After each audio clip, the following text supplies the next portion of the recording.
everyone, Chivos here, bring you another Hyundai League match review, which saw my team, Melbourne Victory, draw 0-0 with Brisbane Roar. And, you know, it wasn't bad, it wasn't good, but we did prevent Brisbane Roar from winning the Premier's Plate. So Adelaide United have wrapped up the Premier's Plate. They've managed to win it after their shocking start to the season. They went unbeaten in 8 and still managed... sorry, they're not unbeaten in 8. They went without a win in their first 8 fixtures, and they still managed to win the Premier's Plate. So a fantastic season there for Adelaide United. We'll cover that later on in the week. But the point is, Melbourne Victory have drawn 0-0 with Brisbane Roar. And what a way we lined up. It was a 4-2-2-2, you could say, or a 4-4-2. It was really weird. You know, we lined up Thomas in goal. Galafuccio and Deng were the two centre-halves. We had Galloway on the left, Jerry on the right. We had Valeri and Negro as the defensive midfielders. We had Calfella and Howard on either wing, you could say, and Finkler as like a floating playmaker, with Macaronis as well as a floating playmaker. Now, it was a very weird formation, I'll tell you that now. It didn't make sense to me, but it worked. It did work. We kept a clean sheet with a very young rotated side, which was good to see. Now, the question is, why has it taken us this long to figure this out? Brisbane Roar did miss 3 very good chances. Matty Mackay in the first, I think, the first 4 minutes of the game. He's 2 yards out, and he's done a Sunday League shot, and it's gone straight past the post. Terrible for Matty Mackay, but it was end-to-end stuff, and it was quite exciting to watch, you know. Possession-wise, Brisbane Roar 55%. Although it didn't really look too much like it. You know, they had some good threatening chances, but they just couldn't come and find the back of the net, which was a bit worrying for them. But shot-wise, Brisbane Roar were going for it. 19 shots to Melbourne Victory's 4. So as you can see, Brisbane Roar were going for it. Shots off target, though, 13. 13 shots off target. Terrible. And they did not hit the woodwork. They only had 1 big chance. Passing accuracy was good. Of course it was. Corona was in the centre of the pitch. Crosses, 41 crosses and 11 corners. And they couldn't do it. You know, they couldn't do it. They won a lot of their duels. And it was just unfortunate for Brisbane Roar not to claim the to claim the Premier's Plate. But the point is, you know, we've helped with Adelaide United. Lawrence Thomas came up huge for Melbourne Victory, and he really kept us in the game. He did. If it wasn't for him, it could have been 2, could have been 3. But, you know, we kept a 0-0 draw at Amy Park. The first 0-0 draw between the sides, which is a bit interesting. And Brisbane Roar won't be happy with that result. But now, I'm going to raise a question to you. Has John Aloisi and Brisbane Roar just bottled this? Completely bottled. Because of the fact, you look at things, and Brisbane Roar were flying at one stage, and then January came around. Barallo, McLaren, and Donachie were all out on Ollie Roo's duty, and really that cost them. That cost them, because I think in that January month, they only won 1 out of 4 games or something, and if you want to be champions, you can't really do that. So January, a huge miss for Brisbane Roar, and you know, look at how they nearly controlled the game today. They had 3 good opportunities, and all 3 of them were just terrible. Terrible, you know. If they could find the back of the net, they wouldn't have a problem. Now, McLaren has ended the season on 17 goals. Don't forget, we still have the final series. I should be able to cover that for you. But the point is, McLaren has ended on 17 goals. He'll be a bit disappointed with that, I think. I think it's 17 or 18. I think it's 17. I think he's going to be disappointed with that purely because of the fact that he couldn't come up big when he was needed. Now, don't get me wrong, a fantastic turnaround for McLaren this season. Don't forget, last season, he was Perth Glory's bench warmer, and now he's the main man at Brisbane Roar. But how have they done this? Aloisi didn't really seem to be too attacking towards the end of the game. Now, Melbourne Victory did have a few good counter-attacking chances. Nothing that ended up in the back of the net, clearly.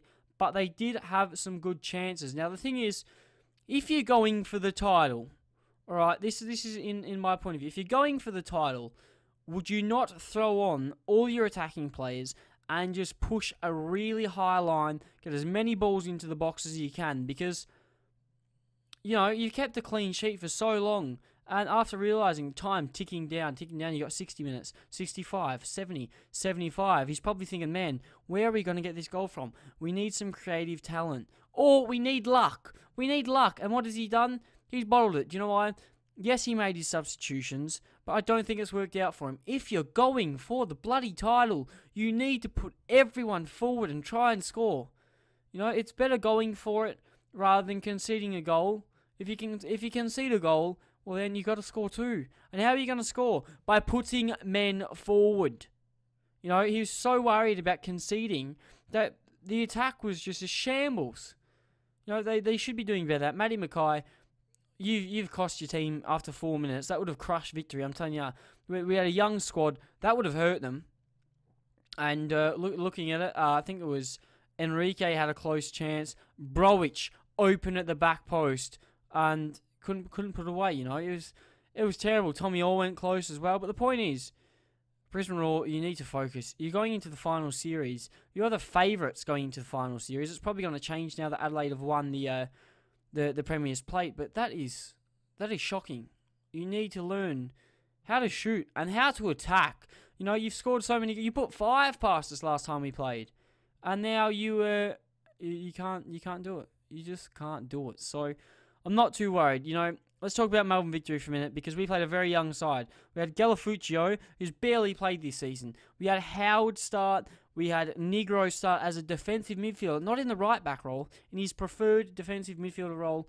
We had Carl Valeri back. Obviously, he came back last weekend, but he's been featuring a lot in the first team. Having a voice on the pitch is fantastic, and it's really working. I think he's just told the boys. We had Deng in the back alongside Jerry. Now, those two, good at times, questionable at times, fantastic. Jeria played a very, very good today. Thomas Deng as well.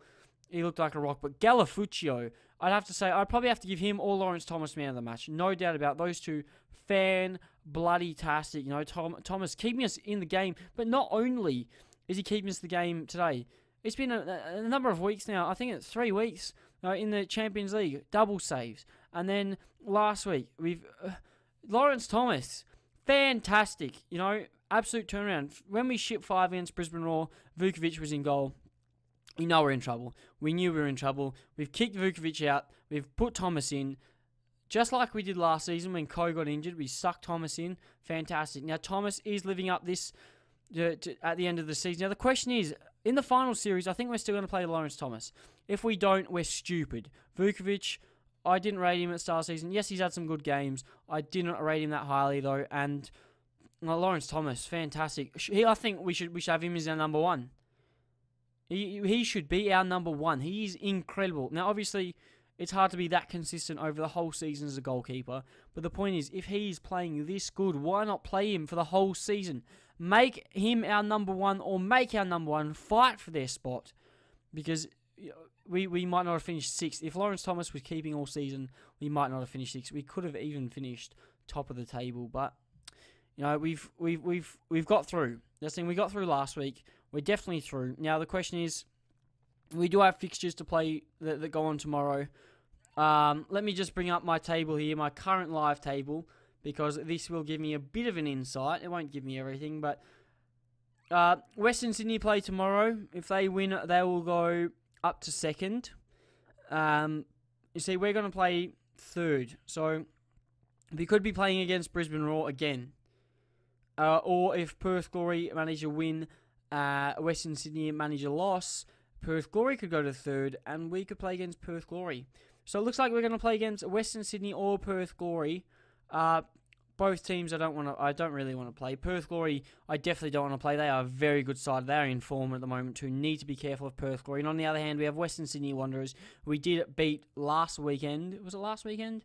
No, it was a weekend before. Last weekend we beat Wellington Phoenix 4-1. The weekend before that we beat Western Sydney Wanderers 2-0. So if we do play against Western Sydney, I know we can beat them. I'm not too worried about that. Perth Glory, on the other hand, completely different side. Very good side. We need to be careful. But we have managed to draw.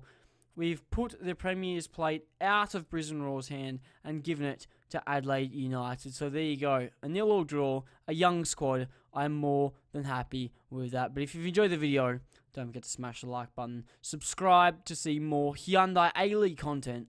And hopefully I catch you guys on another video.